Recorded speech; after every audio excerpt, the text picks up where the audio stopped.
Welcome back to another episode of AGI Schools Out Saturday.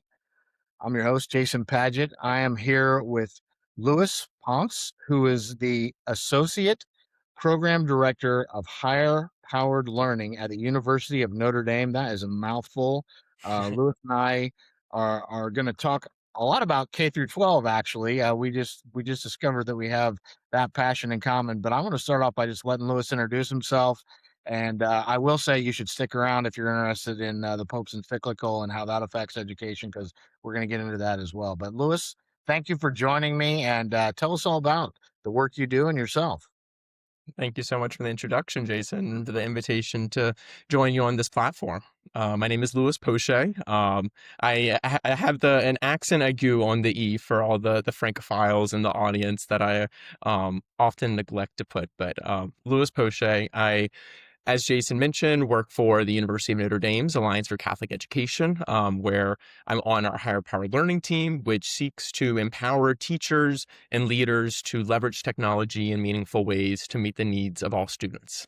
In addition to that, I'm an adjunct professor in the ACE program for the education technology class. And outside of my roles with Notre Dame, I'm a founder of an edtech consultancy, Step Up EdTech. A little bit about me. I kind of already teased this before, but I'm originally from South Louisiana, and very proud of that. Love to cook good Cajun food whenever I can. I consider myself an engineering to education convert. I studied engineering in undergrad, took classes on AI and technology, but realized I had a deep passion for teaching. So I joined the 26 cohort of the ACE Teaching Fellows program, which you can think of as a master's in education program where you teach in a Catholic school somewhere across the country. I was blessed to be placed in a middle school in San Jose, California, where I taught math and science in a STEM course for a number of years there.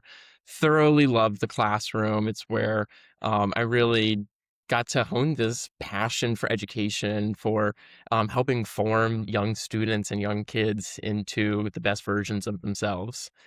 After that, I started working for one of my then professors, now boss at the University of Notre Dame.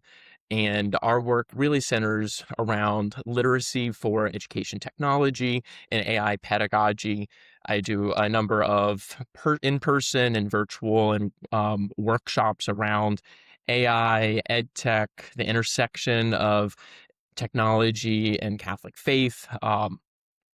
In addition to that, have a couple of our research projects around AI policies. I mentioned teaching in the ACE Teaching Fellows program, and so a variety of projects here and there, but all centered around and all oriented towards the question of how do we use technology meaningfully in classrooms, that is beneficial to students at the end of the day. Well, first, I apologize for slaughtering the French pronunciation, the Louisiana tie. That totally resonates now, and I grew up in El Paso, Texas, so I'm Okay, not a native. My family's native Hoosiers, but my dad worked for Delco Remy and got transferred to Juarez, Mexico when I was little. So I okay, usually fairly good. However, French is one of the most difficult languages because yeah, it oftentimes does not sound like it's spelled. correct, correct. I do not speak a lick of French. I've been told I have a convincing bonjour. But other than that, I can say some city names across South Louisiana, but do not ask me a single question in French. I will not be able to respond. Can I tell you a story real quick before we dive in that relates to this that I was so blown away? I work for an ed tech company that has ChatGPT type interface that helps clients who are of needs for like low income, and if they're getting social services, like the social services agency would deploy it to them so that they can navigate wraparound services like food pantries, work boots, Hmm. all those kinds of things. And it speaks multiple languages, as many of these LLMs do, but I was talking to somebody at the Boone County Foundation, and she was like, "Well, most of our clientele that we have a second language is, Cajun Creole or Ah, okay. Yeah. right, Like and so Cajun French. Yes. yes, and I was like, oh. Well, I guess we could try that, and so I put Mhm. it in, and sure enough, I mean, I can't read it, so I can't verify it, but it just natively like, it was so crazy. And another time I was actually teaching to, a class of marketing for Central Catholic up in Lafayette, and there were some Mm, kids, and I one of the kids I could tell was from Russia, and so I turned on ChatGPT voice, and I was like, just to start off, I was like, "Hey, say something to it in Russian," and the mhm. kids' mouths were like on the floor as this kid Uh-huh. for 3 minutes is going back and forth with ChatGPT voice Yeah. in straight Russian. Like some of those, I think some of those wins we don't talk about as much as we talk about, like, oh, are they using it to cheat on an essay? But there are some really cool sides of this technology that, as a social service worker, having a translation tool in my pocket would have been Mhm. amazing.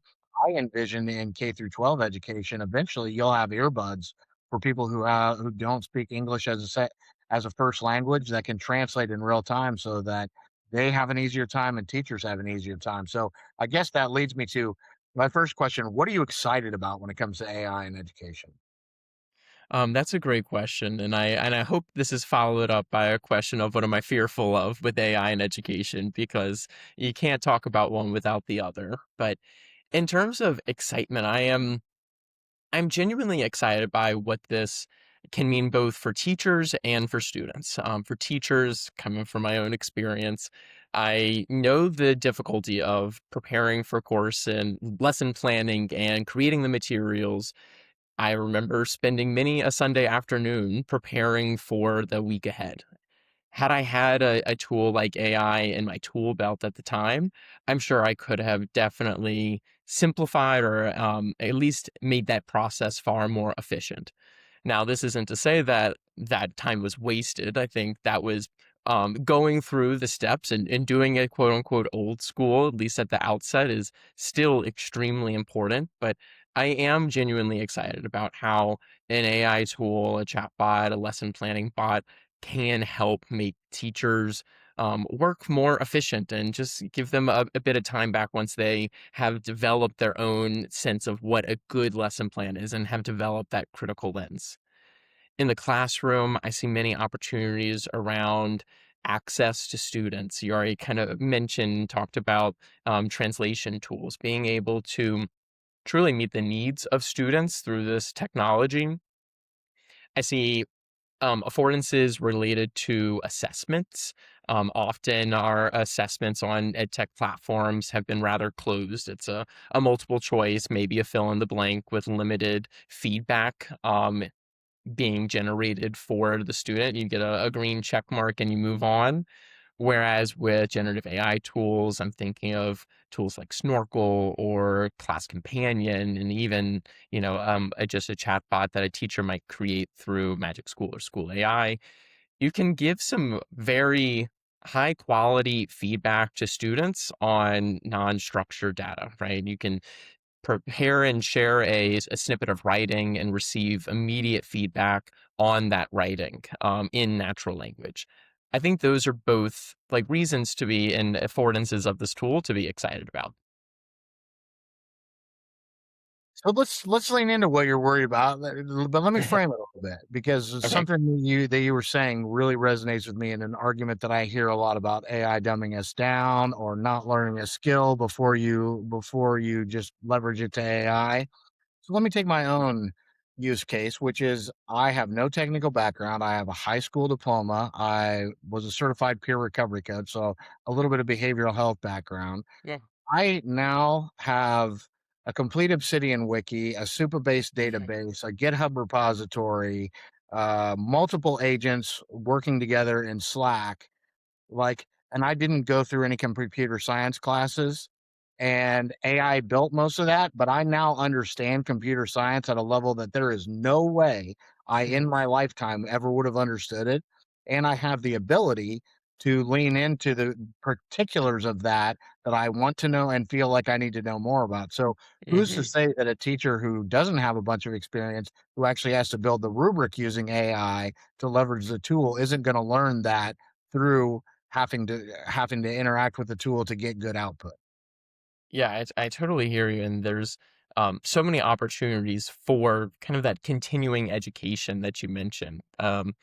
I know one particular use case with teachers is if you've ever looked at a set of standards in GSS or the math standards, they can be quite cryptic. And I remember my first year in the classroom trying to wrap my head around how these pieces fit together was quite confusing. Whereas now I know that many of the ed tech platforms that are teacher facing have a standards unpacker or something that can help you dive into that and help discover the nuance of it, discover the complexities, and learn what those standards are.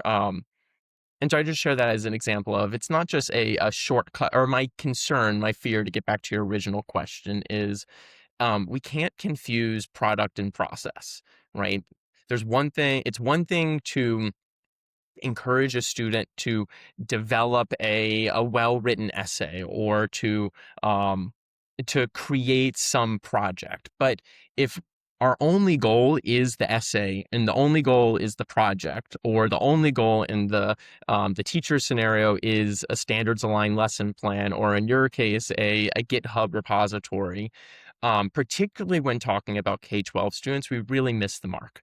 We have to also focus on the process of learning, the process of writing, the process of living in our world, and what skills are needed to do that.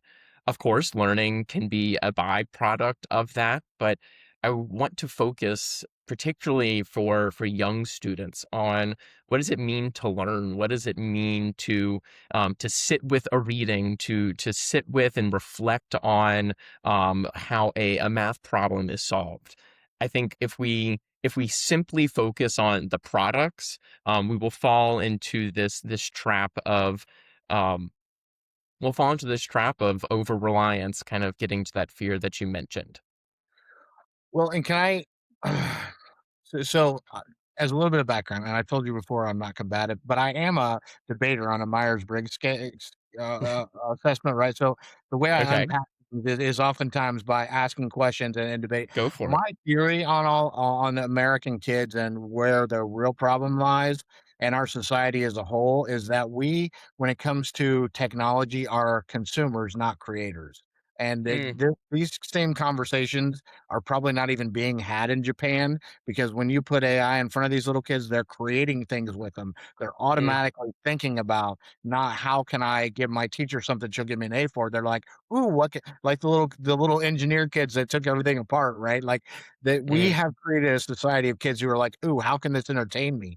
And mm, I'll even say 2 years ago, when there was a half marathon of robots trending on social media in China, the same thing trending in the United States with AI use was Italian brain rot, right? So, like, yeah, how to me, it's not as much a matter of learning as it is creating a culture of desired learners, explorers, and creators instead of yeah. consumers. I can definitely second that, and at least in terms of, and I know you teased talking about the encyclical later, but there's this wonderful line about like cultivating a love of learning, and to create um a standout explanation or motivation for using education technology is that it gives students the ability to create in ways that they wouldn't be able to create without that technology. I think back to my time in the classroom, I had students create videos and record videos and publish them and edit them. It was kind of like a PSA for our science class, or creating a website for sharing their work with a larger audience. And so I think what I will say is there are many examples of how students are using technology to create here in the United States, but I do hear you around the passive use of technology, particularly when talking about teaching and learning, is often not nearly as impactful, not nearly as beneficial as uses of technology that are interactive and are creative for students.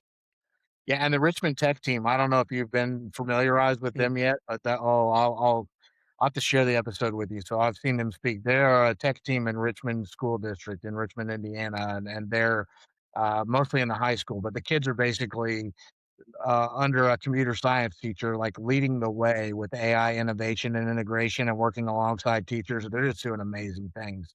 So I Hmm. do not disagree. We have, hell, I think I always say we have the perfect triad here in Indiana when it comes to higher ed. We've got Notre Dame for the ethics conversation and a lot more, right? But I mean, we have that covered with Notre Dame.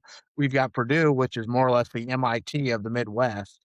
And then Mm, we've got humanities, environment, and law covered with IU. So it's not that we don't have the talent or the staff talent here in the state of Indiana to really move forward into this, but again, I lean back to the like, all the students booing AI. Like, if I mm, look at the fact that the top 2 movies out are YouTube people, people who, like, produce movies for a tenth the cost by using technology, like, I just don't understand where the understand these kids are worried that it's gonna take their job. They should be thinking about the fact that they could now produce a movie for $10,000 if they wanted to be a movie producer that used to cost them $10,000,000 and a whole bunch of relationships, and the same thing with authorship, with mhm. starting a small business, like, I don't know that the message is getting across even to young people. Gen Z seems to be really hate AI, and yet it opens so many doors to democratize opportunities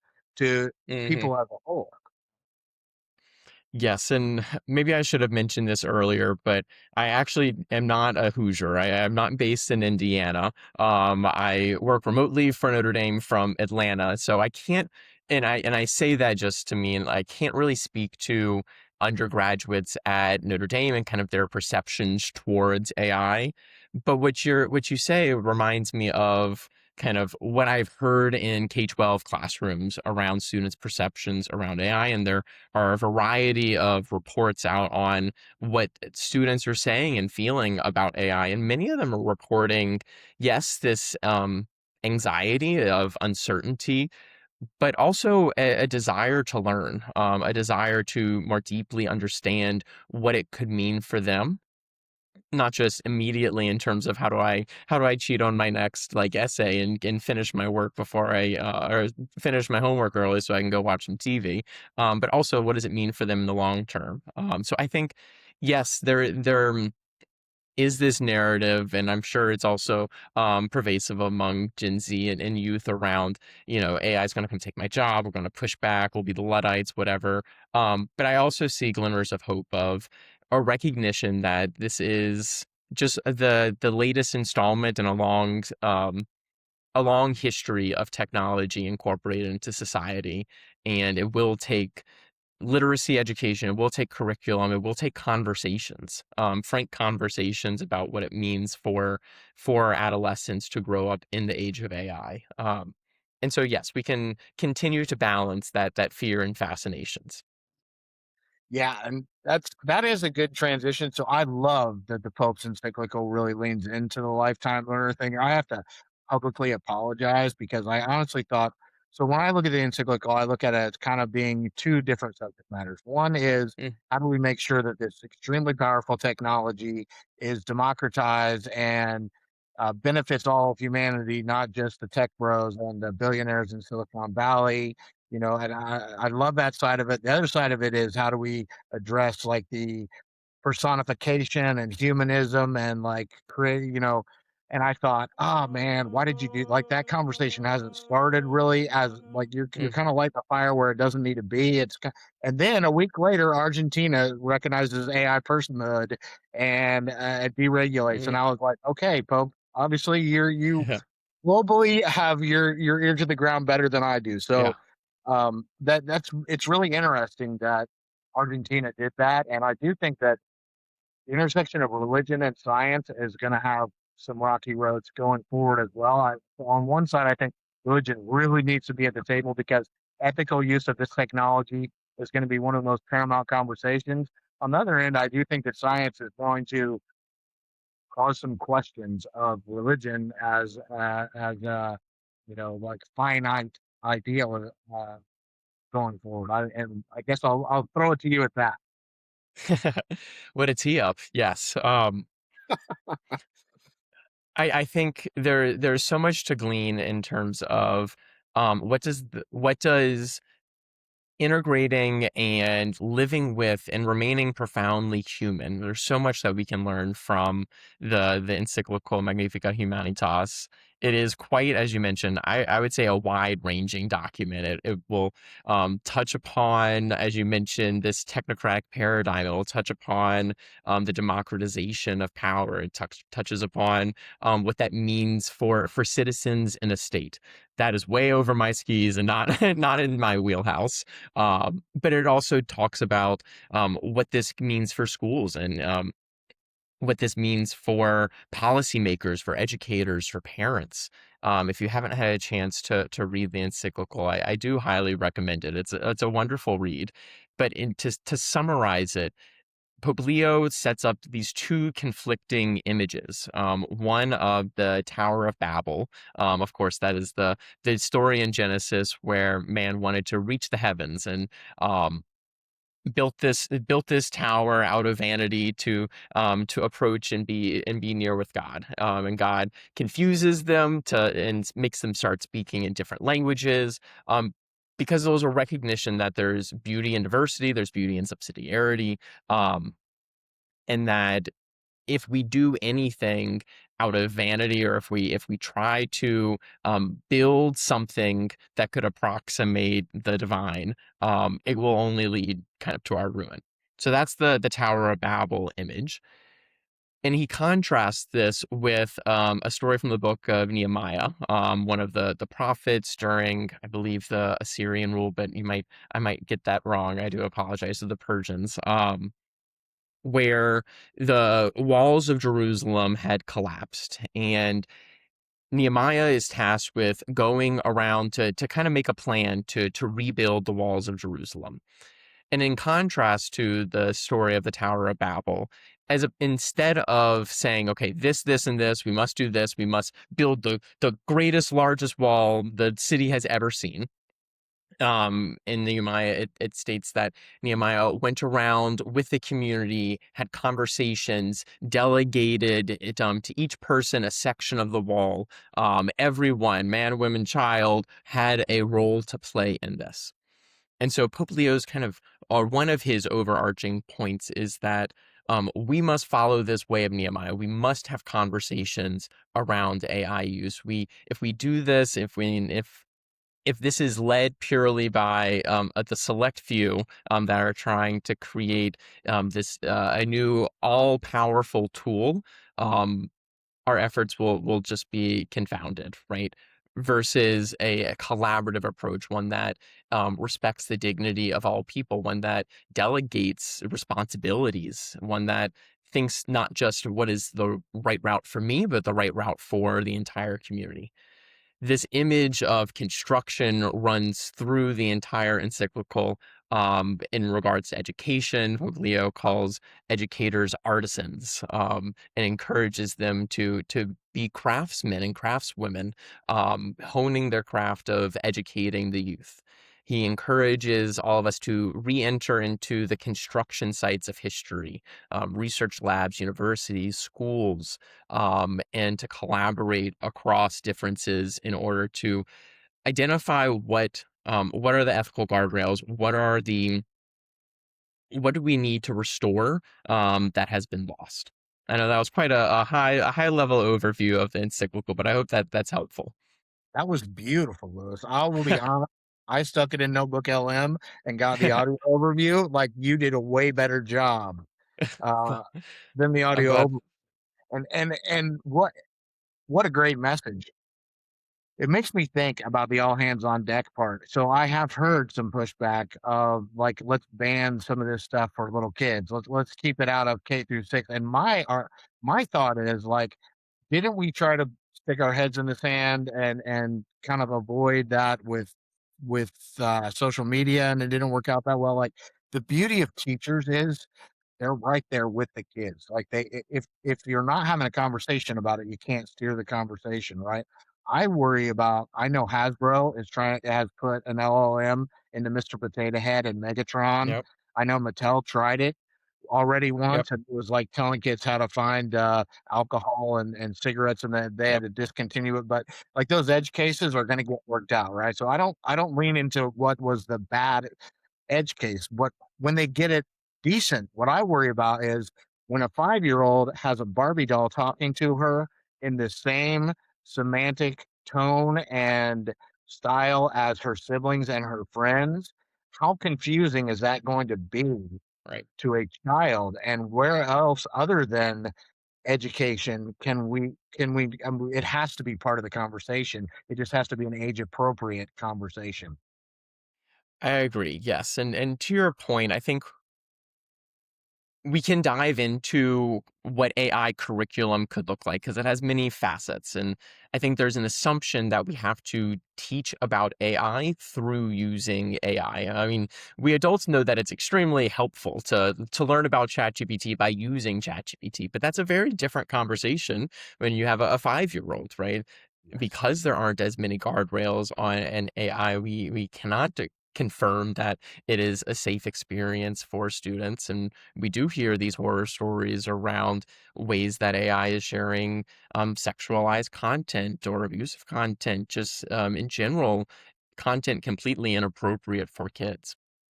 And yes, there is a definite need for AI literacy education. Um, arguably, yes, as young as kindergarten. I came across a lesson plan for a kindergarten class where a teacher used AI. One of the standards of kindergarten, here I am talking about standards again, is to learn about roles within a community, right? It's a kind of like a social studies standard of understanding how the grocer is helpful to the firefighters, who is helpful to the community members and the mayor, all of that, right?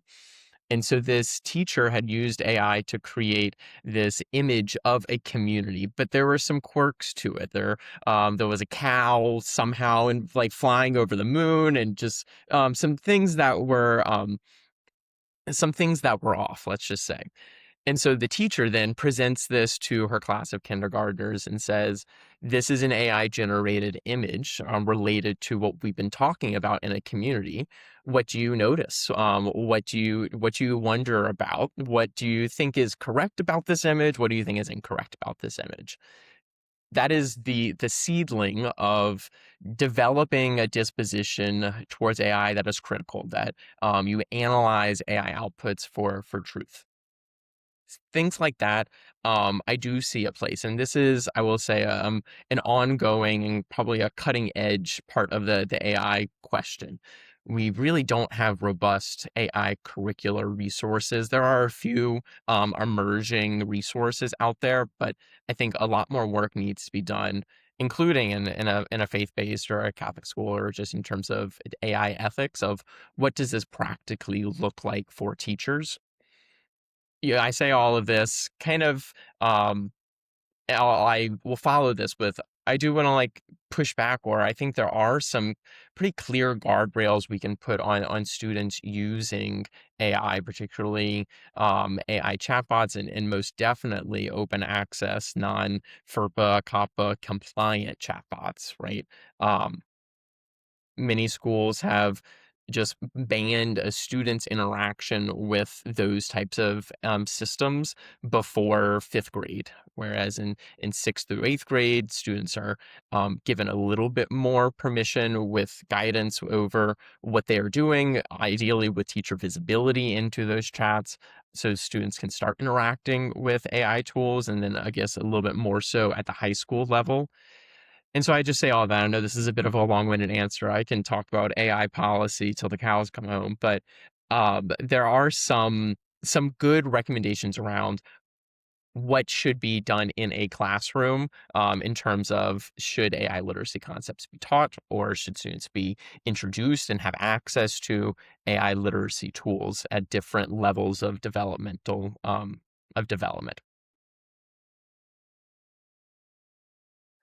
Well, I think that's an amazing point. So I taught for 3 semesters. There's a group called the Wabash Area Lifetime Learning Association, and just outside of Purdue in West Lafayette, and it's mostly seniors.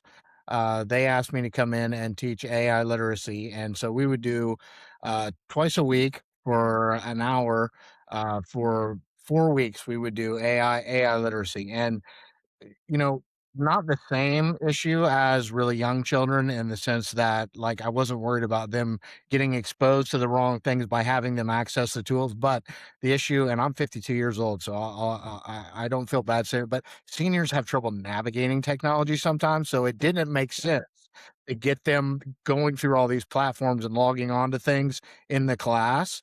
So the instruction was all about different AI tools, different AI issues, but they never actually were in the AI.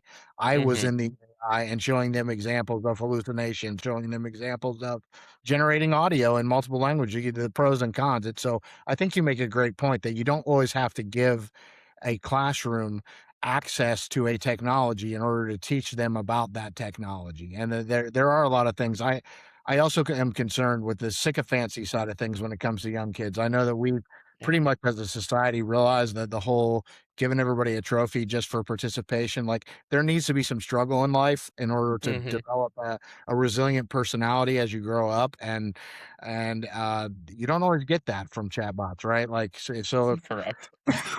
if they're talking to ChatGPT outside the classroom and it's telling them every idea they have is the best idea in the world, or even more, that they're right in every argument that they have in Snapchat with their friends, Hmm. their perspective is the right one, that there's the danger of them not developing in a way and understanding the sycophantic nature of this. And again, you can teach about those kinds of things and bias without actually putting people on the bot, but make it part of the Correct. conversation in the classroom. Correct. Yes. A smile comes to my face when talking about sycophancy because just the other day I was working with Claude to like write a Substack article, and I like shared my notes. Normally, my process is I will give a nice outline of what I want the blog post to be about, and then share with some AI tool and have it start to piece together because it knows my tone, it knows kind of the way that I like to write and whatnot.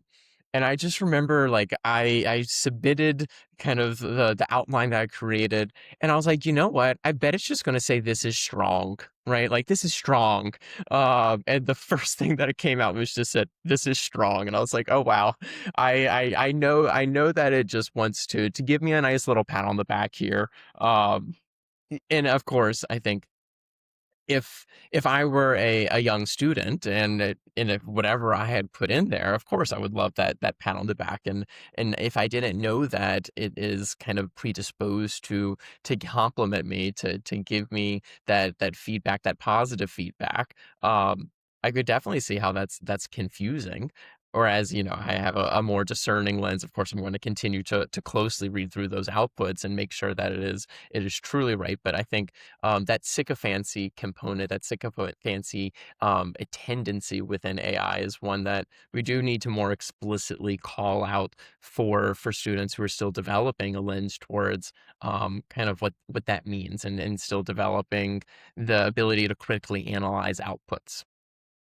Yeah, I frame these 2 in Homer's Odyssey as sycophancy is like the island of the sirens, right? It wants to draw you in and just kinda keep you in this world of being told that you are, great and correct, and anthropomorphism to me is more like, Scylla and Cherubis, because if you under anthropomorphize, right? If you then you that if you're rude or not somewhat conscious of how you talk to something that talks to you in natural language, that's going to carry Hmm. over to your human relationships, right? Hmm. So we do have to teach some type of conversational politeness, a digital politeness when you're using natural language in all your conversations. But if you over anthropomorphize, then you get into the like the chatbot's my girlfriend and like obscure relationships and thinking that these things are alive. So I those are the 2 that I think K through 6 are, like, again, need to be age appropriate. We're not gonna teach it through the lens of the Odyssey, but I do think that they're very poignant and they're things we need to talk about. Wholeheartedly, yeah. I think it's obviously we keep coming back to this topic of AI companions and kind of the threat on relationships. I recently did a webinar for higher powered learning on AI relationships or AI companion chatbots. And if it's okay, I want to read out a wonderful quote from Magnifica Mm. Humanitas about relationships, and I would love to discuss that. I also have some stats. There was a recent Common Sense Media report on AI companions that was top notch, but um, in paragraph 100 of Magnifica Humanitas, Poplio writes that, and this is a little bit of a long quote, so buckle up. The artificial imitation of positive human communication, words of advice, empathy, friendship, and even love can be engaging and at times genuinely helpful. I even can think about the times that I've opened up a chatbot, asking for advice, medical advice or financial advice, whatever. Like it has that characteristic of this is a safe space and you can ask a question here. But then he continues, however, for less discerning users, it can be misleading, creating the illusion of a relationship with a real personal subject.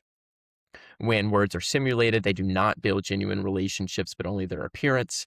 The artificial imitation of care or support can become particularly risky when it enters contexts where real relationships and emotional bonds are lacking. And I think that speaks quite directly, or at least one standout example of that is in K-12 education.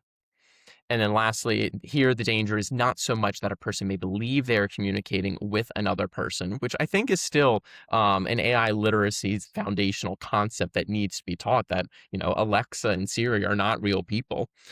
Versus when you have a phone call with grandma and grandpa across the country, they are in fact real people. Um, but continues, but rather they may gradually lose the very desire to form genuine human connections. That real deep fear there, particularly for vulnerable populations, particularly for young students.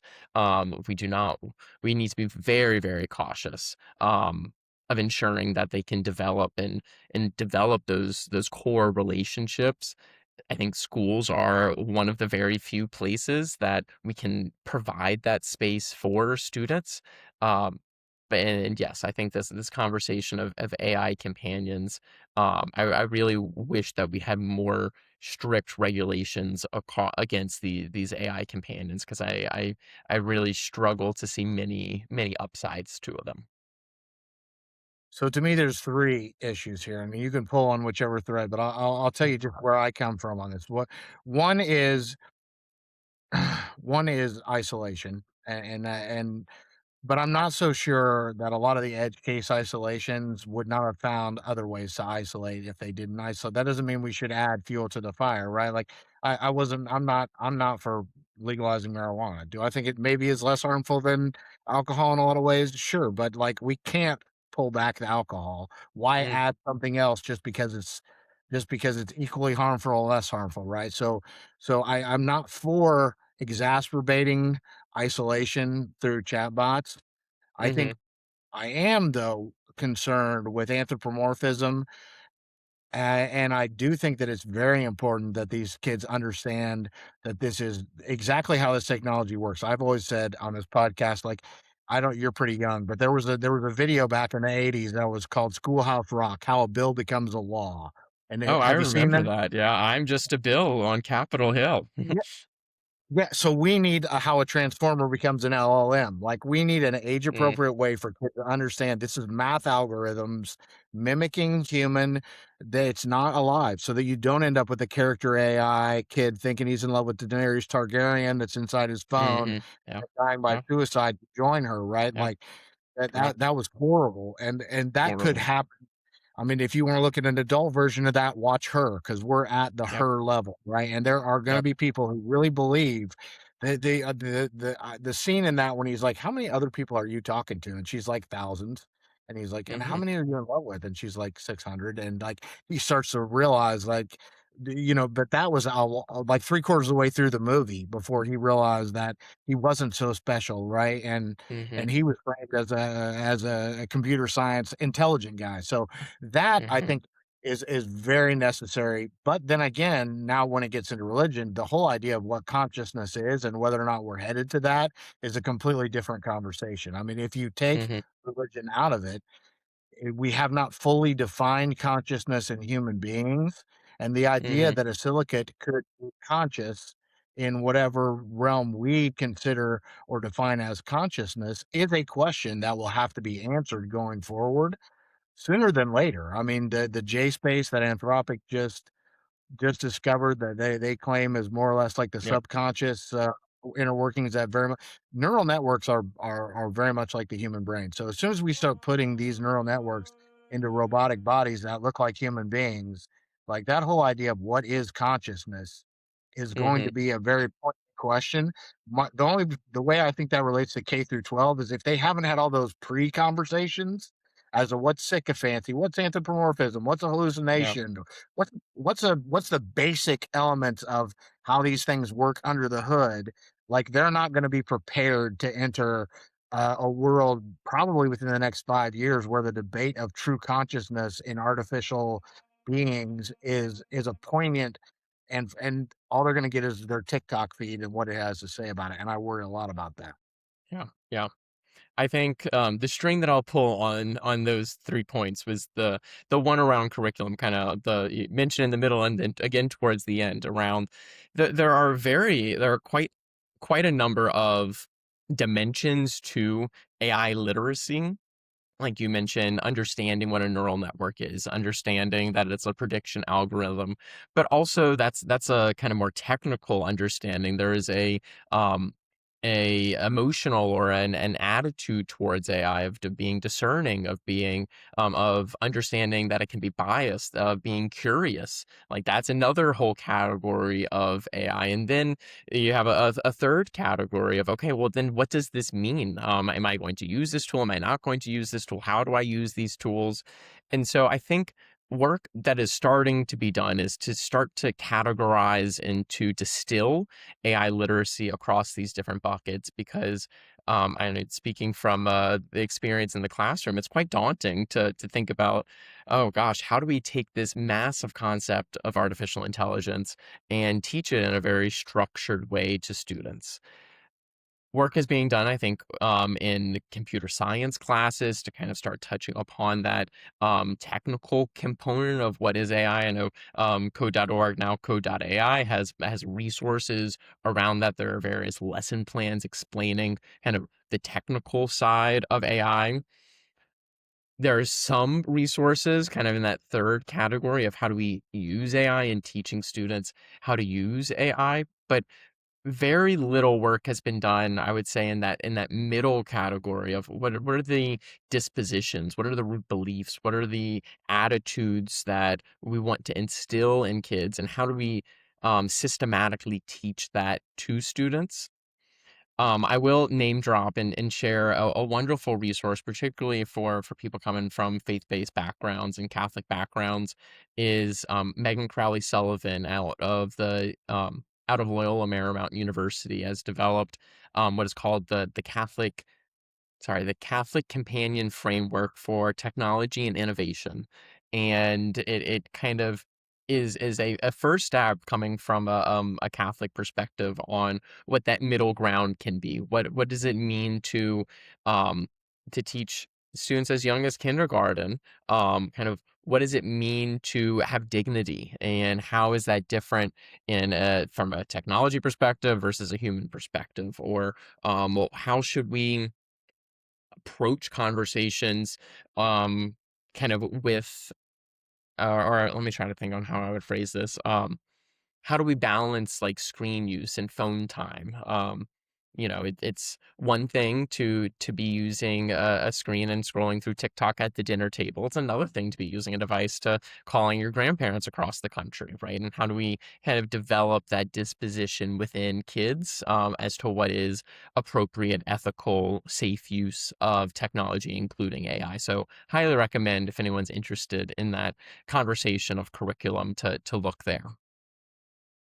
Well, and the beauty of Claude is it will put that in the show notes along with a link and a URL to that. So I Oh, wow. oh Fancy. yeah, I have a skill that writes all my show notes. It will put your LinkedIn, it will put any references that you make, it will dig up the URLs and stick them in there. It's phenomenal for podcast processing. It actually makes this process very easy. And Okay. for the last few minutes, there's some things you talked about that really made me think about how we need to redefine high school education.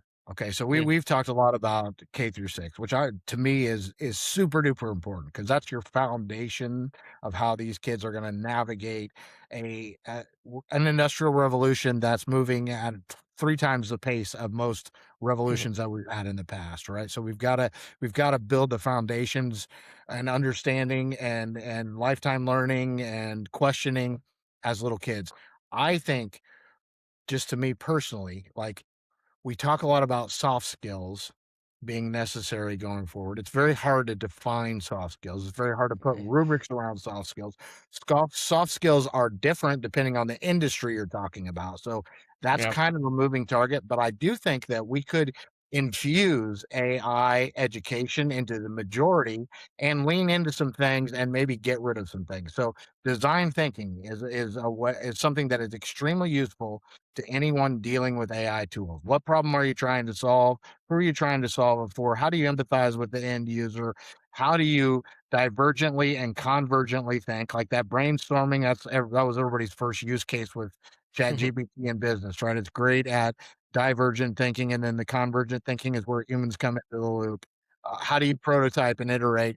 So design thinking, I think, should be in every high school. But in government, you could have some bias, some policy, some global policy, like, start infusing this stuff, some data center, like, again, if you're not having the pragmatic conversation, you can't actually argue for why data centers might be good for your for and leverage that to get the most you can out of Meta or Google when they want to come build one, right? If all you're doing is worrying about the polarization argument and not the pragmatic argument, so we need to start having those conversations. I think technical writing should be part of English literature. Like technical writing, I'm a non-coder who can use the heck out of AI, and a lot of Mhm. that comes from learning technical theory of mind of LLMs could be teased into your psychology. Like this is a thread that's going to be in every industry. It should be interwoven in all curriculum and not just focused on by computer science or in one elective. That's kind of where I'm at with it. I'd love to hear where you are.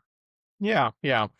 I on that last point of I think there are many opportunities to weave in I don't even want to say AI literacy at this point, but um, or I don't want to limit it purely to AI literacy. I think there are many ways that we can weave in the core dispositions, the skill sets and mindsets across a curriculum and make that more explicit and maybe make that connection to AI more explicit. We already talked about kind of instilling a love of learning. I think that is a core attitude, a core disposition that we need to instill in students, talking about moderation and limits, understanding freedom and responsibility. Like, what do we owe to each other in these conversations? Um, I think all of that, like, that is not, those aren't like AI specific topics, but can easily be applied to an AI context and an AI conversation. What I will say, I think one of the standout quotes, and I keep going back to Magnifica Humanitas just because I think it's such a rich document, is I think often we can fall into this trap of, oh wow, we see the world moving, and particularly around AI, around that industrial revolution, the fourth industrial revolution. It's just moving so fast, and we must start running at a breakneck pace to keep up. And I think there are components of that. There's a half truth in there of we can't put our heads in the sand. We have to engage with these topics. We have to have professional development around AI literacy available for educators. But the quote that I want to share is kind of at the very end of the section on education. And I wish that it continued because not that it just got good, but he kind of leaves us on a cliffhanger of kind of where do we go from here. But what he writes is that schools are not called to follow the pace of the digital world, but to offer that which the digital sphere by itself cannot provide, namely a shared time for learning and developing trustworthy relationships. And this notion that if we set our goal on just keeping pace, we will do a disservice to students. But rather, if we kind of return back to and rely on, like I mentioned, those essential core skills, that is what's going to be truly beneficial, not just for in the immediate term of helping students pass calculus in college, but in their entire lives. Like, what does it mean to have a truly discerning frame of view, or a discerning outlook on life and technology, and whatever else might come their way? Man, that to me, that's the biggest takeaway from this entire conversation. I told you I'm a debater. When somebody says something that kind of counteracts an argument I've been making, it really stands out to me, right? So one of the things that I hear a lot of times, I'm always honored when I'm in a room with educators, and I've done a lot of volunteer It's the teaching, but I'm best. not a teacher, so Yeah. I try to keep my spot and not like, be Yeah. too boisterous. But a lot of times I'll hear them say, "Well, it's moving too fast and for education." And I'm like, "Listen, you're not special. Like every industry has that problem, but you are." The more I think about it, like you are special in the sense that almost like healthcare or law, even worse, like you're a regulated industry in the sense that the well-being of our children is in your hands, Yes. right? So that, but also what you just said about the fact that you your unique thing as a teacher is you have to balance how do we keep humanity and how do we keep up with this technology? And that Hmm. is unique to education. Whereas in business, it's Yes. like, hey, either we keep up or we get left behind and we're Right. done. In Right. education, you have to learn that. I just love how you articulated that. Yeah. I had a mentor remind me that um, the hardware and software that educators are working with hasn't changed for millennia, right? Kids are kids. And we know through decades of educational research, what it means to educate, what it means to help students grow in literacy, not just ge- literacy in terms of reading and writing, but literacy as a skill set to go about the world, right? Or go through the world in a meaningful way. And so, yeah, we don't need to kind of throw the baby out with the bathwater and say, now we have AI. We must utterly reconceptualize what education can be. I think there's merit and innovation within education, but at the end of the day, we're teaching kids. At the end of the day, we know who we're working with, we know our goal, we know what we're aiming towards, and yes, there is this component of innovation. There is this component of understanding where society is, and what are the skills that students might need, 5, 10, 15, 50 years down the line. But at the end of the day, we're working with kids, and we know what it means to cultivate a love of learning. We know what it means to develop spaces where students can grow, develop, have relationships, um, and enjoy. Yes. Well, we're getting close to the end, so but I'm going to give you a hard question because I've circled back Okay. around. This one's difficult for me personally, right? Which is Okay.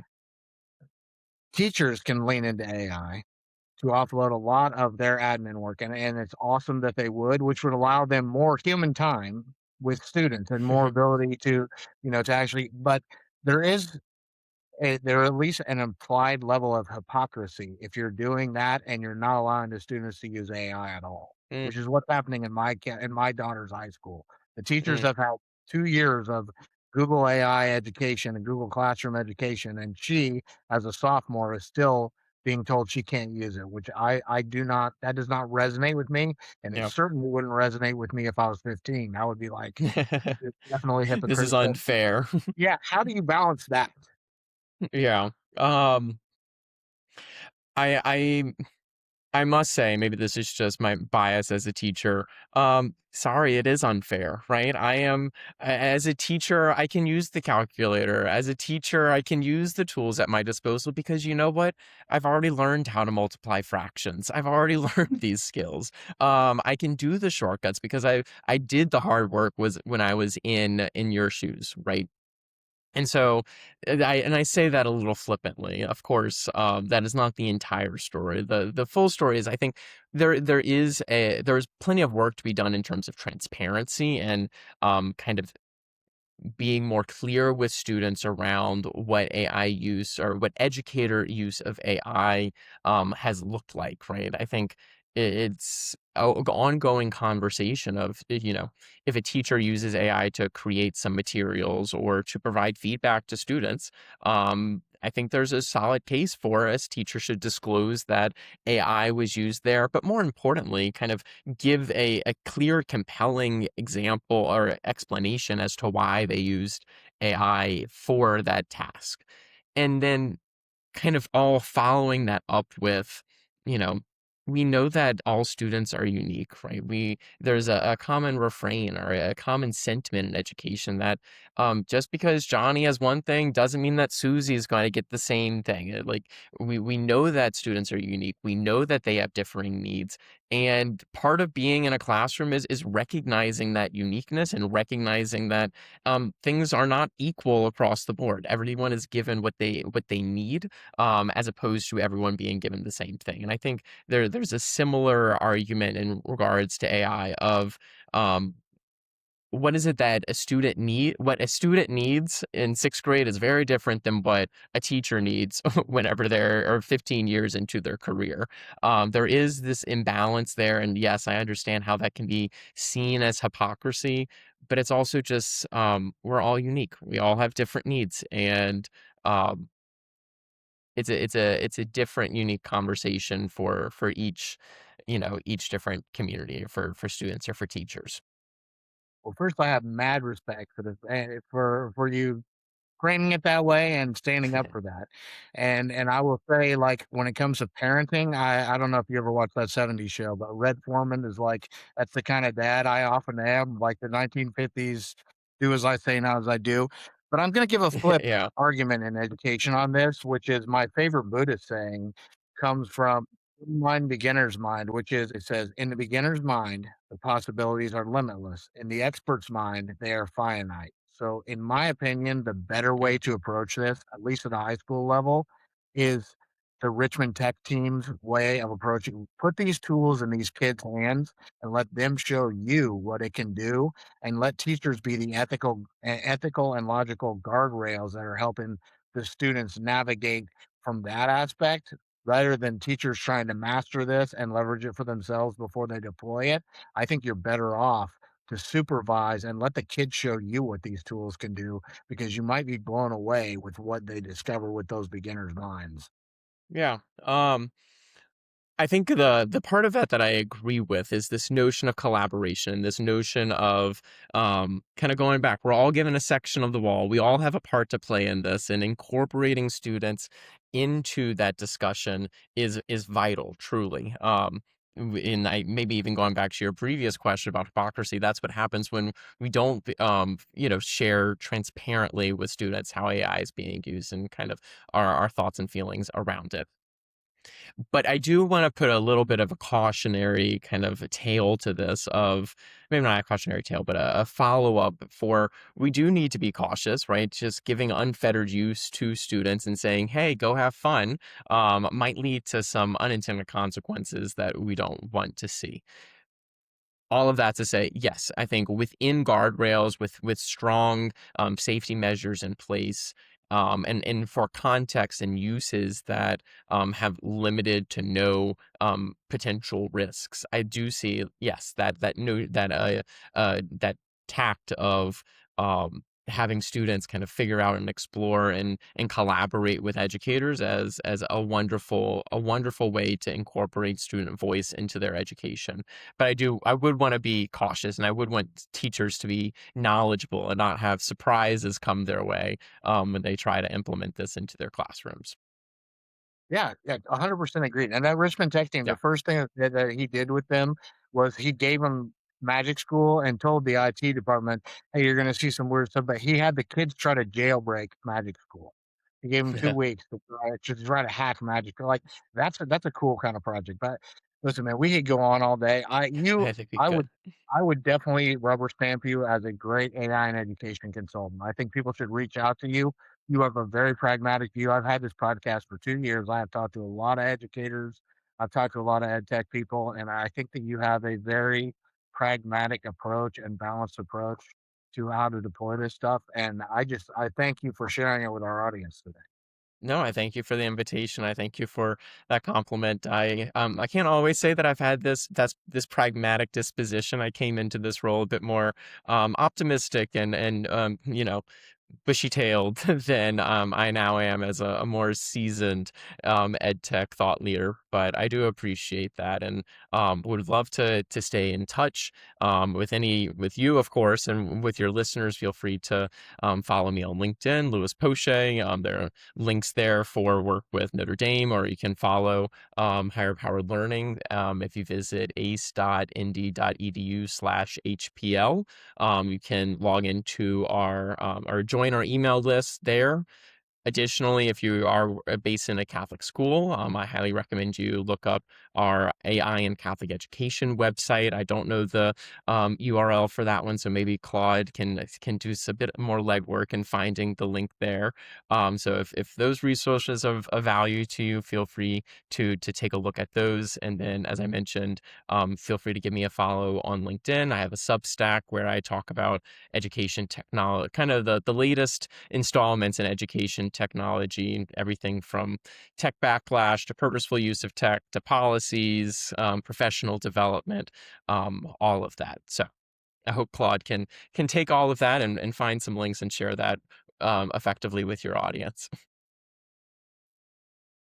Well, I mean, we still have Fable until tomorrow, so I'm Yeah, pretty confident that if I put Fable 5 on it, we'll be good to go. Thank you, and I would there invite you go. you if you ever want to come back. I have different branches of this podcast. I would love to discuss the Pope's choice in having Dario Amodei alongside him because Dario Mm, is so AI sentient and personhood that was a very interesting. Where Anthropic and the Archdiocese come together or don't come together would be a great yeah, non school based philosophical conversation. So to yeah. be continued one day, my friend. To be continued. Yes. Whoa, man. All right. Wonderful. Well, thank you so much, Things just get Jason. real. Looks like this dude's riffing on 11 Labs. Is this guy using 11 Labs? And I wonder what model he'll work with next week? Yeah, ride that wave.